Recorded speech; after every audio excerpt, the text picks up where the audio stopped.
Pas s'autoriser, donc c'est commencer à identifier les saboteurs à l'intérieur de nous.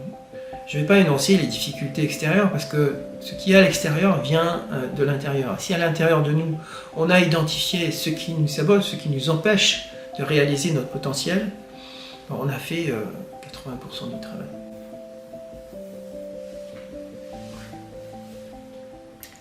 Bonjour Gilles. Bonjour Agnès. Bonjour à tous et bienvenue au Réveil émotionnel. Le sujet aujourd'hui est comment développer son potentiel. Alors Gilles, déjà, pourquoi tu as souhaité développer ce sujet ? D'abord parce que j'ai remarqué que nous sommes beaucoup de personnes à ne pas nous autoriser à vivre pleinement notre potentiel. Et on verra après pourquoi, pourquoi ça. Ensuite, moi personnellement, j'ai remarqué que j'ai vraiment envie de mettre mon expérience au service des autres, et je sens des freins dans ce que je fais, et c'est vrai que c'est une démarche de recherche continue. On peut toujours augmenter son potentiel. Et alors, du coup, augmenter son potentiel, ça veut dire quoi, concrètement ? En gros, une personne qui a développé son potentiel va ressentir deux choses. La première, c'est de la sérénité. De la sérénité derrière, en fond, comme quelque chose qui se pose. Ça, c'est la première chose. Deuxième chose, c'est une personne qui va ressentir en même temps de l'enthousiasme, qui va avoir quelque chose de vivant, qui va avoir envie d'avancer, d'explorer, de découvrir. C'est pas quelqu'un qui s'est réalisé, qui dit ok, ça y est, moi je me suis réalisé, c'est bon. Non, sûrement pas. Ça n'existe pas, ça, c'est une croyance. Pour moi, c'est une croyance. Ça, c'est les premiers aspects. Après, c'est aussi une personne qui va transformer ses aspirations en réalité. Alors, qu'est-ce que ça veut dire, transformer ses aspirations en réalité ? Ça veut dire déjà identifier ce à quoi on aspire. À quoi j'aspire ? Beaucoup de gens qui ne savent pas, beaucoup de jeunes qui ne savent pas. On ne leur a pas appris à identifier, à réfléchir, à sentir ce qui est important pour eux, ce qui les fait vibrer, d'une part. Et parfois, même qu'on a identifié ce à quoi on aspire, c'est de trouver l'énergie pour y aller. Identifier ce à quoi on aspire, c'est déjà 50% du travail. Et après, il reste à le rendre réel, trouver l'énergie pour transformer ces aspirations en réalité. Ok. Par exemple, une personne qui aspire à faire de la peinture peut avoir un désir important de faire de la peinture, mais pas l'énergie. Et donc c'est important aussi de mettre en action les choses, de trouver l'énergie pour réaliser ses aspirations. Ouais, parce qu'on peut avoir des envies et puis procrastiner et pas faire. Ou pas s'autoriser. Ou pas s'autoriser à le faire. On peut ne pas s'autoriser. On va voir dans le comment faire. Ouais, voilà. Justement, comment faire alors ? Alors, pas s'autoriser, donc c'est commencer à identifier les saboteurs à l'intérieur de nous.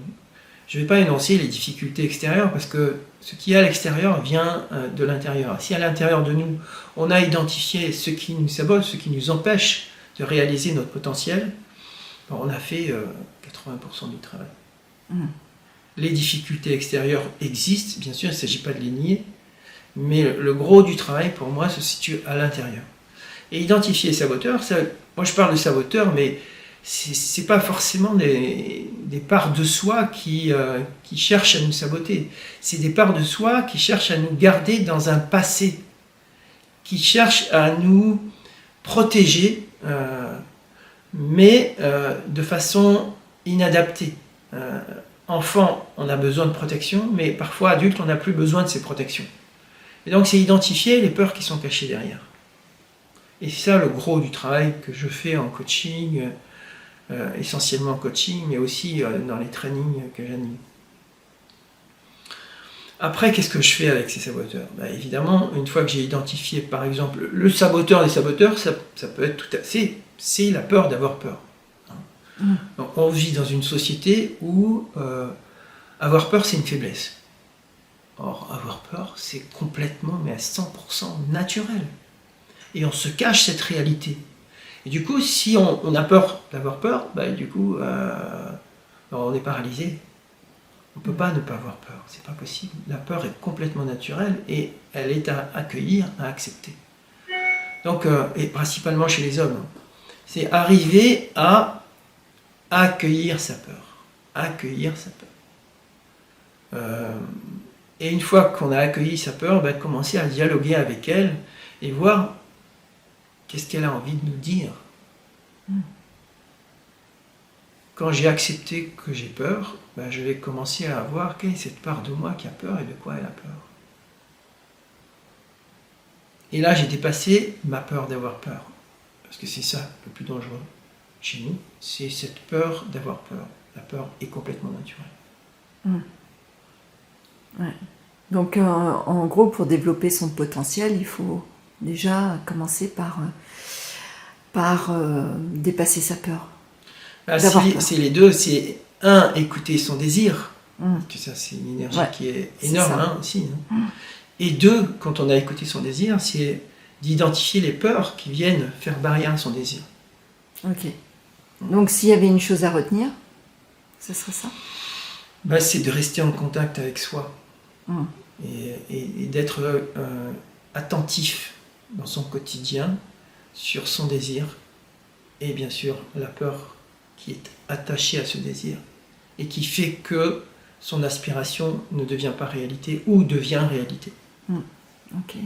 Merci Gilles. Merci.